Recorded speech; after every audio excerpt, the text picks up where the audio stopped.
1 Samuel chapter 27.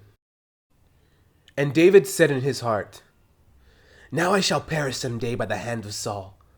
There is nothing better for me than that I should speedily escape to the land of the Philistines, and Saul will despair of me, to seek me any more in any part of Israel, so I shall escape out of his hand."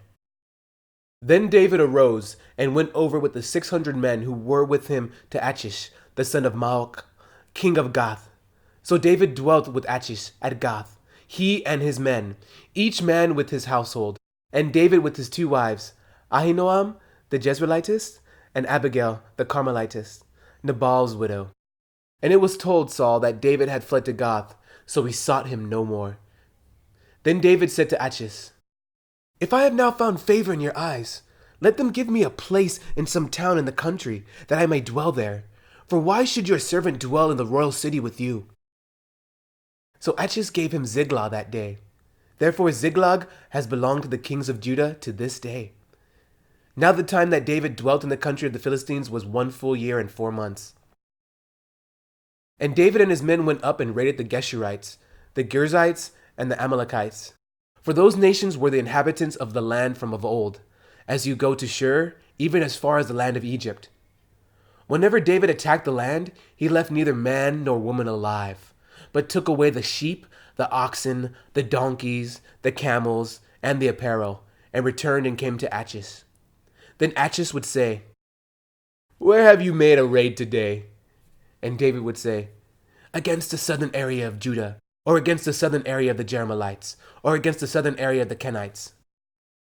David would save neither man nor woman alive to bring news to Gath, saying, lest they should inform on us, saying, "Thus David did." And thus was his behavior all the time he dwelt in the country of the Philistines. So Achish believed David, saying, "He has made his people Israel utterly abhor him. Therefore he will be my servant forever." 1 Samuel chapter 28. Now it happened in those days that the Philistines gathered their armies together for war to fight with Israel. And Achish said to David, "You assuredly know that you will go out with me to battle, you and your men." So David said to Achish, "Surely you know what your servant can do." And Achish said to David, "Therefore I will make you one of my chief guardians forever." Now Samuel had died, and all Israel had lamented for him and buried him in Ramah, in his own city. And Saul had put the mediums and the spiritists out of the land. Then the Philistines gathered together, and came and encamped at Shunem. So Saul gathered all Israel together, and they encamped at Gilboa. When Saul saw the army of the Philistines, he was afraid, and his heart trembled greatly. And when Saul inquired of the Lord did not answer him, either by dreams, or by Urim, or by the prophets. Then Saul said to his servants, "Find me a woman who is a medium, that I may go to her and inquire of her." And his servant said to him, "In fact, there is a woman who is a medium at Endor." So Saul disguised himself and put on other clothes, and he went, and 2 men with him, and they came to the woman by night. And he said, "Please conduct the seance for me, and bring up for me the one I shall name to you." Then the woman said to him, "Look, you know what Saul has done, how he has cut off the mediums and the spiritists from the land. Why then do you lay a snare for my life, to cause me to die?"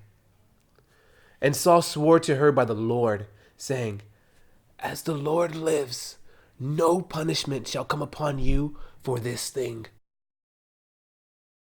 Then the woman said, "Who shall I bring up for you?" And he said, "Bring up Samuel for me." When the woman saw Samuel, she cried out with a loud voice, and the woman spoke to Saul, saying, "Why have you deceived me? For you are Saul." And the king said to her, "Do not be afraid. What did you see?"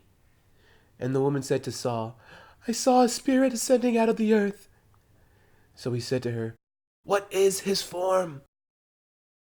And she said, "An old man is coming up, and he is covered with a mantle."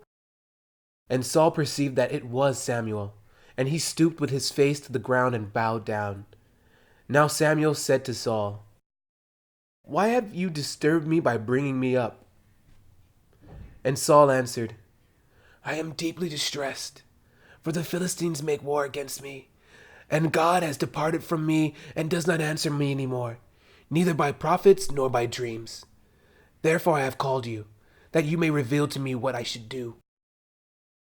Then Samuel said, "So why do you ask me, seeing the Lord has departed from you and has become your enemy?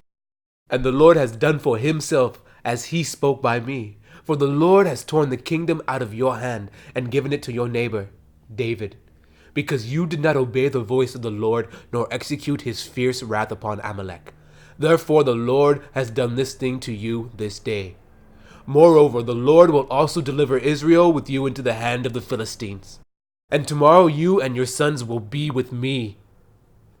The Lord will also deliver the army of Israel into the hand of the Philistines." Immediately Saul fell full length on the ground and was dreadfully afraid because of the words of Samuel. And there was no strength in him, for he had eaten no food all day or all night. And the woman came to Saul and saw that he was severely troubled, and said to him, "Look, your maidservant has obeyed your voice, and I have put my life in my hands and heeded the words which you spoke to me. Now therefore, please, heed also the voice of your maidservant, and let me set a piece of bread before you, and eat, that you may have strength when you go on your way." But he refused and said, "I will not eat." So his servants together with the woman urged him, and he heeded their voice. Then he arose from the ground and sat on the bed. Now the woman had a fatted calf in the house, and she hastened to kill it. And she took flour and kneaded it, and baked unleavened bread from it. So she brought it before Saul and his servants, and they ate. Then they rose and went away that night.